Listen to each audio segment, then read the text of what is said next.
Have you ever been drawing a perfect head? You got everything right, the proportions, the nose, the mouth, but all of a sudden you can't figure out how to draw that eye? Kind of like how I totally forgot how to draw eyes in the beginning of this video process where I was going to show you guys how to draw eyes, but then I figured it out, or hopefully I figured it out. In this video, we're going to talk about that.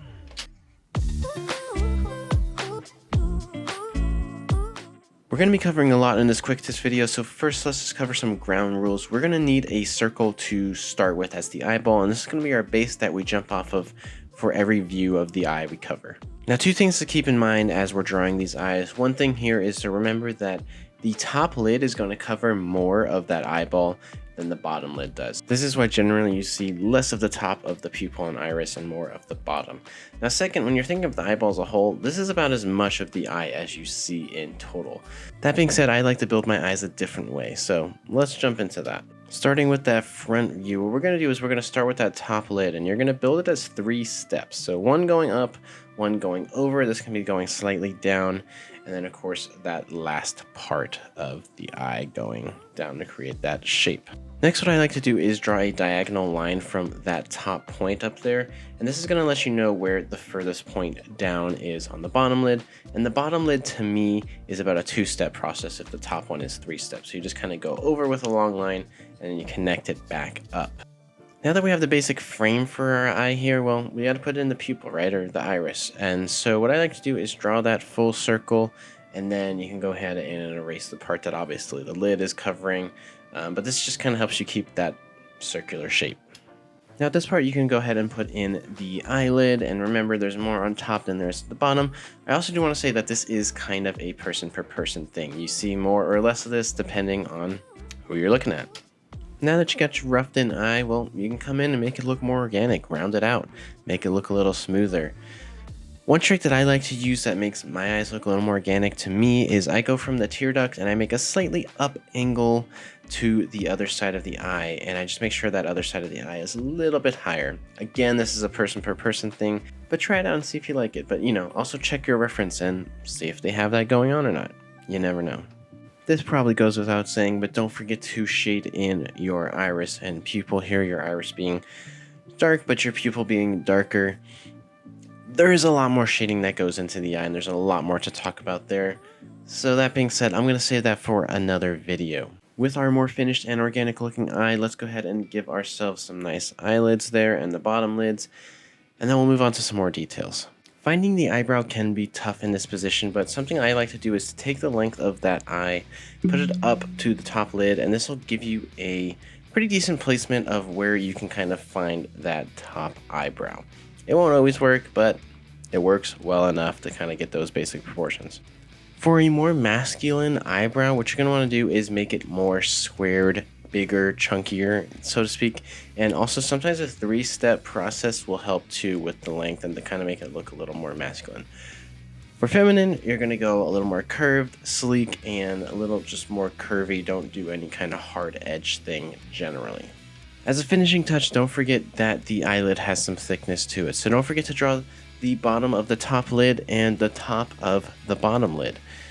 Just as well, you don't want to forget to draw those eyelashes, and generally speaking, as we see them or as we draw them, you will have more thicker and more noticeable eyelashes towards the side of your face, towards your ear, and it'll get less and less noticeable as it gets towards the nose. So now we're going to move on to the side eye, and a couple things to note here. One being that your eyeball actually has this kind of cone shape that sticks out from it, and the pupil does not sit on the tip of that cone shape. It actually sits back on the eyeball.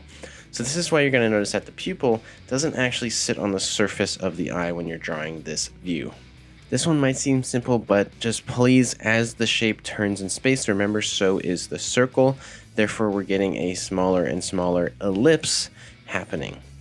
So we're going to use our ball to start our shape, and we're going to remember that we're seeing less of the top and more from the bottom. So we're going to give ourselves kind of a red indication of where we're starting and where we're going to place our lid.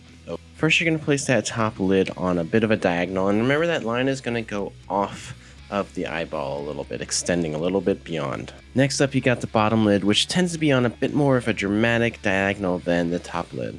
So remember that it is an eyeball, and as it is a ball, we're going to wrap that lid around it. We're wrapping around that rounded surface. It is 3D. You can go ahead and draw in that eyeball that we're seeing, and then you're going to draw in the eyelids. And the eyelids sit a little bit off the eyeball, kind of connecting to the surface and then the bone structure.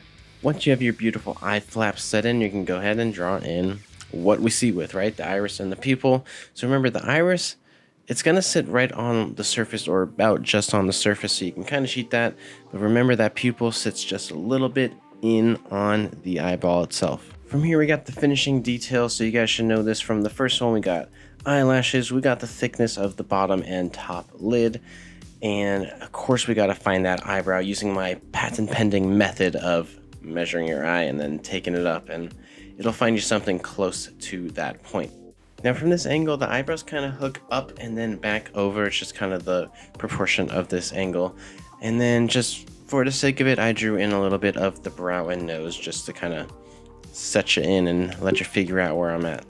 All right, lastly, we're going to cover that 3/4 view, which is kind of in between that side and front view, something like this. So this one is pretty similar to the front view, and the differences can seem pretty small. But let's kind of talk through them really quick. What you're having is essentially that front view skewed and smashed in a little bit. So you don't quite get the 3-step process. Really, you just have a high and then back down to a low. You're going to keep it pretty curved, and remember that things are starting to wrap around that curve. This changes depending on what proportion we're looking at, how far someone is turning their head. Don't forget to add in that diagonal from the top left of that eye to the bottom. This is going to give you that more organic looking eye shape where you have the highest shape on the left top corner and the lowest shape on the bottom right corner. Here you can fill in some of your details, and just remember the things that are further away from you, you see less of, and they're going to be a little more overlapped, and things that are closer to you, you see more of. Just general proportion guidelines. I'm not going to go as detailed with this one, but do remember the Josh method of finding some eyebrows. You can still take that measurement, drag it up, and it's going to give you a pretty good placeholder for where those eyebrows might go. Now you kind of have an in-between from the hook method from the side view and the front view, so kind of give yourself that in-between of those two, and you should be able to find a decent arc of the eyebrows here. So Josh, you're saying if I just take this eye now and I can just paste it over here and it should work? Well, no. Actually, we're seeing that other eye closer to the other side of the face from a little more of an extreme angle. So, you know what? Let's just look at that one too. So we want to remember that the eye is a 3D ball shape, right? We've talked about this before. So now as the head turns away from us, that ball shape starts to slowly cover and overlap more of that eyelid shape.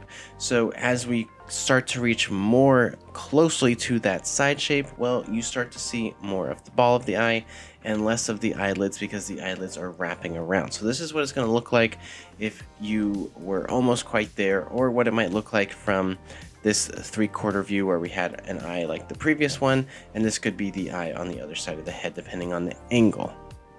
This might sound like a weird analogy, but for this one, I always like to think of someone spitting a ping pong ball out of their mouth and just what that looks like in between their lips. I know, weird picture in your head, but you know I'm kind of right if you think about it.